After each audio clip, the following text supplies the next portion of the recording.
Hi, everybody. I'm John Bascom. Pronouns are he, him. I want to talk to you about LGBTQ plus gaming and how video game culture can be a vehicle for positive representation and community building within the queer community. I chose this topic because video games are among the most popular forms of entertainment, which also makes them a promising vehicle for positive social change. The prevalence of online multiplayer games makes them a crucial meeting ground for marginalized people, especially queer young people who may or may not have supportive home lives or safe venues to locally display their identities. Let's take a look back into the history of LGBTQ plus gaming communities forming around games. Um, Early gaming culture in the 1980s and 90s was seen as male dominated, heteronormative. Queer gamers were always present, but they were largely invisible in mainstream gaming communities. As online gaming expanded in the early 2000s, players began forming communities through forums, guilds, and social platforms. This allowed LGBTQ plus gamers to connect with others who shared similar experiences. For example, some players created queer guilds in massively multiplayer online games like World of Warcraft, where players could socialize in more supportive environments. Research by Adrienne Shaw shows that queer players have always been part of gaming culture, even when they were not always represented or visible. These online places helped queer gamers find community and solidarity in environments where they might otherwise feel isolated. Gaming platforms and developers are increasingly aware of harassment and discrimination in online gaming. Many gaming companies have implemented community guidelines and anti harassment policies to address hate speech and discrimination. However, research shows that queer players still experience harassment, to include homophobic language, gender based harassment, and exclusion from gaming spaces. This shows that while policies exist, enforcement can vary, and gaming culture can still be challenging for marginalized players. Understanding this context is important because it highlights why queer gamers often create their own supportive communities within gaming environments. Video games are one of the largest global entertainment industries, and millions of people participate in gaming communities worldwide. For queer folks, gaming spaces can offer unique opportunities for identity exploration. Many games allow players to create avatars, make choices about relationships, and interact with others online. These features can give players the freedom to experiment with identity in ways that they may not feel safe doing in their offline lives. Research in queer game studies suggest that gaming environments can function as spaces for identity exploration, social interaction, and community formation. Because of this, gaming communities can play an important role in building connections and support networks for queer individuals. Queer gamers often face significant challenges. One of the most common issues reported is harassment in online gaming spaces. Research shows that queer players frequently experience homophobic slurs, exclusion from groups, and targeted harassment during online gameplay. These experiences can negatively affect players' mental health and may lead some people to withdraw from gaming communities altogether. However, many queer gamers respond to these challenges by creating their own communities where they can interact safely and support one another. These community building efforts are an important part of queer gaming culture.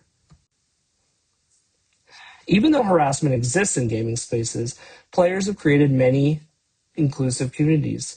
These communities can take several forms, from LGBTQ plus gaming guilds to Discord servers, to online forums, and streaming communities. These spaces allow players to socialize, share experiences, and support one another. In some cases, these communities also organize real-world events such as gaming conventions, charity streams, uh, places to celebrate queer identity. Scholars in queer game studies describe these spaces as forms of community resistance, where marginalized players create environments that challenge exclusion in mainstream gaming culture. These communities can provide important forms of belonging and social support.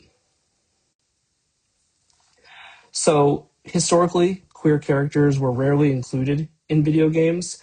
And when they were included, they were often portrayed in really negative or stereotypical ways. In recent years, however, more games have begun including LGBTQ plus characters, storylines, and relationship options. This representation can be meaningful because it allows players to see identities similar to their own reflected in media. Research suggests that representation can contribute to identity validation, visibility, and increased feelings of belonging amongst LGBTQ plus players. I want to give a couple examples of representation, very different examples. The Life is Strange series from Don't Nod is known for its emotional storytelling and LGBTQ plus representation. In the first game, the relationship between the main characters, Max and Chloe, can develop into a romantic relationship depending on player choices. Later entries in the series include queer characters and relationship options. For example, in Life is Strange Two Colors, the protagonist, Alex Chen, can pursue romantic relationships regardless of gender. What makes this series significant is that queer identities are treated as normal parts of the characters' lives rather than being portrayed as unusual or tokenized. Queer people are neither villainized or portrayed as paragons of virtue. Sometimes the queer protagonist is queer. Sometimes they're not. Sometimes the trans character is cool. Sometimes they're really annoying, but they are always written to be relatable. The series also developed a large fan community online where many queer players discuss identity, relationships, and personal experiences connected to the game's story. This demonstrates how games can foster discussion and community around queer narratives. Now, a very different example of a game that has positive LGBTQ plus representation that does not call attention to itself. Disco Elysium is an indie title from Zaum out of Estonia. It's a narrative role-playing game based on tabletop RPGs that focuses heavily on politics, identity, and philosophical themes. Its mechanics, while the game is not primarily about LGBTQ plus identity, it includes conversations and reflections about sexuality and masculinity. The player character awakens at the beginning of the game with total amnesia. He does not know himself, and he does not know basic concepts such as money, sexuality, or basic geography. He must learn this information again for the first time and form his own attitudes and opinions about the real world in real time. So he finds that he's a police detective meant to be solving a murder case that could start a war between a labor union and the capitalist coalition running his city. It's a whole alternate universe. It's pretty cool. At certain points in the story, the protagonist can reflect on his own beliefs and internal conflicts related to sexuality and social expectations. The game explores how cultural norms and political environments can shape people's understanding of identity. The player character is somewhat alarmed when he experiences infatuation with a male witness. He knows he likes the guy, he's uncomfortable with it, but he doesn't quite know why. From a queer studies perspective, this kind of storytelling is important because it encourages players to reflect critically on social norms and identity formation. Understanding LGBTQ plus gaming communities is relevant for social work practices. Many queer youth and young adults form meaningful relationships through online gaming communities. For some individuals, these spaces may be safer than their offline environments. Social workers should consider asking clients about their online communities and digital support networks through assessment and engagement, or during assessment and engagement. Gaming spaces can sometimes provide valuable sources of friendship and support. At the same time, social workers should also be aware of potential risks such as harassment, bullying, toxic community environments. Bottom line, social workers should understand digital communities in order to be better able to support queer clients.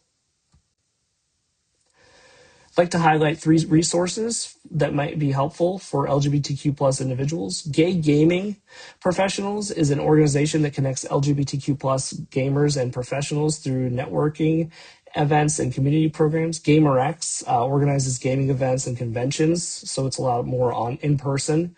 And it's focused on queer inclusion and representation in gaming culture. The Trevor Project is a national organization that provides crisis intervention for LGBTQ youth through hotlines, chat, and text services. Those are my references. Thanks so much. It's been really fun putting this together, and have a great day.